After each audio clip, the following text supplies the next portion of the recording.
ассалому алайкум дӯстон, хуш омадед ба шабакаи мо. дар навори имрӯза барои шумо тозатарин ва муҳимтарин хабарҳоро аз ҷаҳони ММО омода кардем. барои ҳамин наворро то охир тамошо кунед. мо бошад оғоз мекунем. дӯстон, ба шумо ширкати шифофарморо тавсия медиҳем ки шумо аз ширкати шифофармо ҳама намуд доруҳои гиёҳиро дастрас карда метавонед. аллакай чанд сол мешавад ки мо бо ин ширкат ҳамкорӣ мекунем ва ба боварии комил ба шумо низ тавсия медиҳем. шумо метавонед ки аз ширкати шифофармо доруҳо барои хароб ва фарбешавӣ, барои дил, барои дарди мушакҳо, барои хунукзадагӣ, равғани тозаи сиёҳдонаро дастрас кунед ки ба ҳамаи дардҳо шифо мебахшад. ҳамчунин ширкати шифофармо ҳиҷома доранд ки дар он ҷо фитобочка, массаҷ ва ҳиҷома бепул аст ва шумо метавонед ки рафта ҳиҷомаи бепул гиред. барои ҳамин худи ҳозир ба рақамҳои дар рӯи экран буда занг зада доруҳои гиёҳӣ дар кории худро харидорӣ кунед ва ҳатман аз номи канали мо паҳлавон салом расонед. имрӯз пулҳои куркардаи иштирокчиёни турнири UFC 308 маълум шуд ва ҳозир пешкаши шумо мекунем. пулҳои куркардаи Илия Топурия $2 миллион 440 ҳазор $. ана пулҳои куркардаи рақиби ӯ Макс Холлоуэй бошад $1 миллион 280 ҳазор $.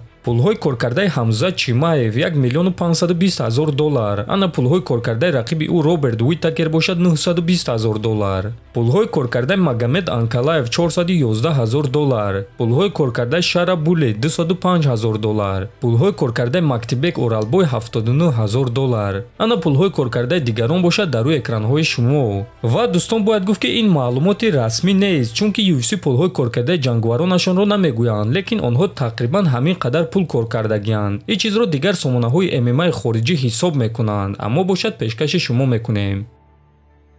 Шарабуддин Магомедов баъди ғалабаи дурахшонаш дар муҳориба зидди Армен Петросян ба чемпиони пешинаи UFC Исраил Адесаня визов дод. чандин сол шуд ки ман бо Исраил ҷангидан мехоҳам, аз замоне ки мо ҳардуямон дар Хитой бо қоидаҳои кикбоксинг баромад мекардем. аммо баъд ӯ ба ММА гузашт. акнун ҳозир ман низ ба ММА омадам. мегӯянд ки Исраил беҳтарин зарбазан аст, аммо акнун ман дар ин ҷоям ва худро беҳтарин зарбазан мешуморам.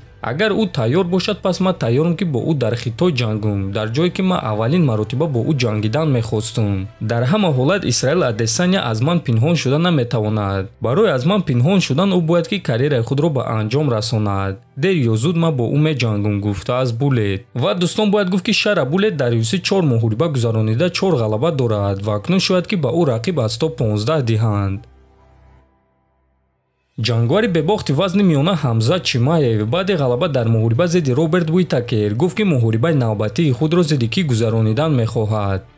барои ман фарқ надорад ки рақиби навбатӣ кӣ мешавад, Шон Стрикланд, Дрикус Дюплеси ё ин ки Исраил Адесаня. ман барои гирифтани камарбанд рафта истодам. ман тайёрам, ман бо ҳама ҷангидан, пул кор кардан ва зиндагии хуш гузаронидан мехоҳам. аз нуқтаи назари пулӣ муҳориба зидди Адесаня барои ман хуб аст. ана бо Стрикланд бошад мо якҷоя тамрин карда кори нотамом дорем ва ин таърихи хуб мешавад. оиди Дюплеси бошад, пас шумо дидед ки чӣ гуна ман Роберт Уитакерро шикаст додам. ана чӣ гуна ӯ Робро шикаст дод шумо медонед. Уитакер ӯро ба замин афтонида тавонист ва агар ки Роберт Уитакер ӯро ба замин афтонда тавонист, пас зидди ман салом алейкум мешавад, гуфтааст Чимаев. ва дӯстон, дар ҳақиқат Уитакер Дюплесиро ба замин афтонда тавонист ва акнун тасаввур кунед ки ҳамзат бо ӯ чӣ кор карда метавонад. ногуфта намонад ки айни замон чемпиони вазни миёнаи UFC Дрикус Дюплеси аст ва реаксияи ӯ дар ғалабаи Чимаев чунин буд.